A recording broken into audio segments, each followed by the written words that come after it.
Hello guys, welcome to my YouTube channel. কেমন আছো তোমরা? এখন আমরা কথা বলবো রাজ চক্রবর্তীর আপকামিং একটি সিনেমার টিজার নিয়ে, যেটা কিছুক্ষণ আগেই ছাড়া হয়েছে। যেই ফিল্মটার নাম হলো বাবলি। তো এতে আমরা আবির চ্যাটার্জি এবং শুভশ্রী গাঙ্গুলিকে দেখতে পেতে চলেছি। এটা একটা লাভ স্টোরি ফিল্ম। তো টিজারটি কেমন লাগলো সেটা নিয়ে কথা বলবো। চলো ভিডিওটা শুরু করা যাক।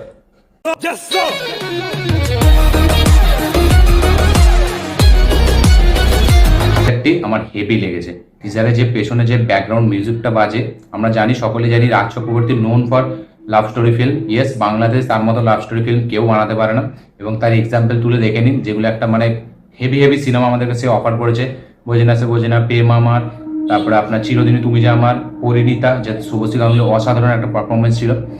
সে কমার্শিয়াল ফিল্মও যেমন বানায়, আমাদের মানে main stream cinema action oriented, এবং তার সাথে সাথে সেই লাভ স্টোরিটাও খুব ভালোভাবে হ্যান্ডেল করতে জানে। আমরা তার পেছনের সব সিনেমা তার এক্সাম্পল হিসেবে দেখতে পারি।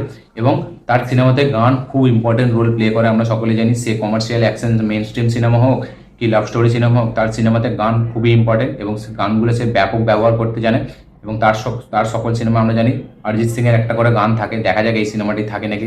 কিন্তু এই টিজারে যে মানে হাইলাইট, সেটা হচ্ছে মিউজিকটা, পেছনে যে ব্যাকগ্রাউন্ড মিউজিকটা চলে একটা মেয়ের গলাতে, ওটা দুর্দান্ত লেগেছে। মানে টিজারটা ওই মিউজিকটা হেভি কাজ করে।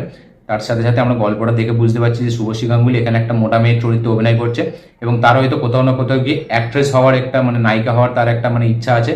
এবং যেহেতু সে মোটা, সেই হিসাবে সে হয়তো তাকে মানে সবাই রিজেক্ট করে দিচ্ছে। কারণ তার প্রথমে একটা ডায়লগ আছে যে মোটা মেয়েদের আমাদের এখানে নায়িকার মানে উপযুক্ত ভাবা হয়নি, এরকম একটা তার ডায়লগ আছে।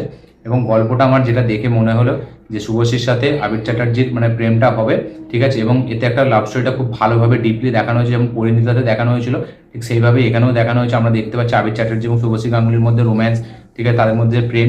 এবং যেহেতু শুভশ্রী গাঙ্গুলি মোটা, সেটার জন্য সে নিজেকে মানে এভাবে, কিন্তু আবির চ্যাটার্জি উল্টো দিক দিয়ে বলছে যে না, তুমি মোটা নও, তুমি তো বেশ দেখতেও ভালো। এবং এই নিয়ে তাদের মধ্যে একটা প্রেম হবে, এবং কিছু এমন একটা কিছু ঘটবে যার জন্য শুভশ্রী গাঙ্গুলি তার কাছ থেকে চলে যাবে দূরে, এবং আবির চ্যাটার্জি তাকে খুঁজবে, ঠিক আছে। এবং তার সাথে সাথে সৌর সেনের যে ক্যারেক্টারটা, তাকেও আমরা ইন্ট্রোডিউস দেখতে পাচ্ছি একদম টিজারের লাস্টে।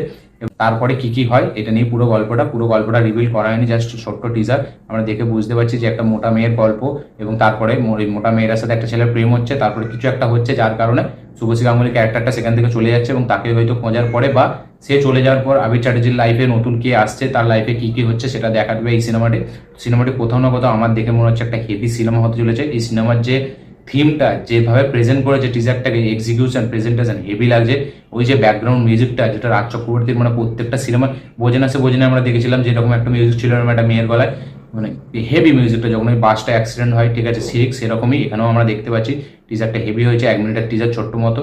বেশ টিজারটি বেশ ভালো লাগছে। টিজারটি বেশ দেখতে ভালো লাগছে, ভিজুয়ালি মিউজিক্যালি হেভিভাবে প্রেজেন্ট করা হয়েছে। টিজারটিকে বেশ দারুণ লাগছে। শুভশ্রী গাঙ্গুলির পারফরমেন্স হেভি লাগছে, আবির চ্যাটার্জির পারফরমেন্স হেভি লাগছে। সৌর সেনের ক্যারেক্টারটা কোথাও না কোথাও গিয়ে একটা গুরুত্বপূর্ণ ক্যারেক্টার হতে চলেছে।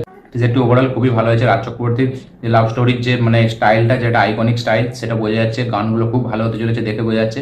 দেখা যাক শুভশ্রী গাঙ্গুলি এই সিনেমাটির পারফরমেন্স কেমন দেয়। টিজারটি অসাধারণ হয়েছে, আমার হেভি লেগেছে। আপনাদের কেমন লেগেছে অবশ্যই কমেন্ট করে জানাবেন। এবং আবির চ্যাটার্জি এখন পরপর লাভ স্টোরি ফিল্ম করছে, দেখে বোঝা যাচ্ছে সে গোয়েন্দা টাইপের সিনেমা বেশি করে, ঠিক আছে, তারপরে একটু ফ্যামিলি ড্রামা, কিন্তু এখন সে লাভ স্টোরিতে অনেকটা বেশি কনভার্ট হচ্ছে, দেখে বুঝতে পারছি আমরা। তো টিজারটি আমার ওভারঅল খুবই ভালো লেগেছে। আপনাদের কেমন লেগেছে অবশ্যই কমেন্ট করে জানাবেন। আমার এই ভিডিওটি ভালো লেগে থাকলে লাইক, শেয়ার, কমেন্ট করুন। চ্যানেলটিতে নতুন হলে চ্যানেলটিকে সাবস্ক্রাইব করুন, বেল আইকনটি প্রেস করতে ভুলবেন না। দেখা হচ্ছে পরের ভিডিওতে, ততক্ষণের জন্য বাই।